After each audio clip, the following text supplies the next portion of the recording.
안녕하십니까. 걷는 명품 변호사 조용주 변호사입니다. 좋아요와 구독 꼭 부탁드리겠습니다.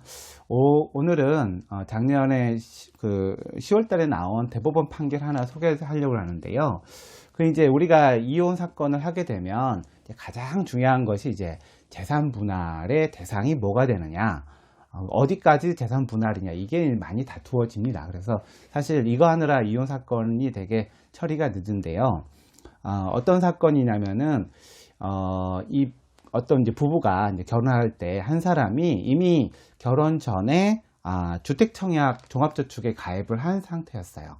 그리고 나서 결혼을 했어요. 그 다음에 이제 아파트를 분양을 받았겠죠. 그래서 분양 계약을 하고 계약금과 중도금을 한 70%를 납입한 상태에서 이 부부 관계가 깨졌어요. 우리가 이거를 파탄이라고 하는데, 그러면은 보통은 재산 분할의 대상에 이 대상과 가액 같은 걸 판단하는 거는 사실심 변론 종결시인데, 이게 이제 파탄이 되면, 그러니까 이혼 청구하기 전부터 뭐 별거를 했다든가 같이 살지 않게 되면은 그때부터는 사실 부부 관계가 해소된 거라고 보기 때문에 그때를 기준으로 해서 이제 재산 분할의 대상을 판단하는데, 아무튼 이게 깨져서 별거하는 기간에 일단 분양계약의 나머지 잔금을 치르고 이제 한 사람이 그 아파트의 소유권을 취득하게 된 거죠. 그러면 이 재산 분할의 대상을 이 아파트 전체로 잡아야 되느냐, 아니면은 70%까지 이제 계약금과 중도금을 넣었으니 그 70%만 잡아야 되느냐, 이런 문제가 생긴 거죠. 예를 들자면 그 아파트가 5억이라고 했을 때 3억 5천만 잡아야 되느냐, 5억까지 잡아야 되느냐, 이런 문제가 생길 수가 있습니다.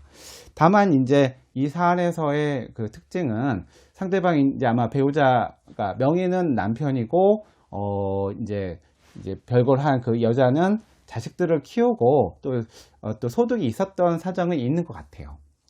그래서 이게 좀 치열하게 다퉈졌던 것 같은데, 통상적으로는 그러면 파탄 시에 70%를 넣었으니 그 70%의 가액만 가지고 재산 분할의 대상으로 삼아야 된다라고 생각할 것 같은데, 대법원에서는 이 전체를 잡아야 된다고 이렇게 판단을 했습니다. 그리고 이게 혼인 파탄 관계 전에 뭐 일단은 그 70%를 취득하는 거에 대해서는 양자가 서로 협력한 거는 이해가 됩니다. 근데 그 30%를 취득한 거는 일방이 한 것인데, 상대방이 애를 키우고 뭐 소득이 있었다. 근데 그 소득은 어차피 상대방 거로 이제 계산이 될 텐데, 애를 키우고 그렇게 이제 했던 점, 그 다음에 70%까지 왔으니까 전체를 잡아야 된다, 이렇게 지금 대법원은 판단을 한 것으로 보여요. 근데 조금 제가 보기에는 또 다른 견해도 나중에 나올 수 있는 거 아닌가라는 생각이 듭니다. 그래서 이런 재산 분할이 사실은 이혼 사건에서 가장 어렵습니다. 그러나 저와 같이 한다면 잘할 수 있다는 점 말씀드리겠습니다. 감사합니다.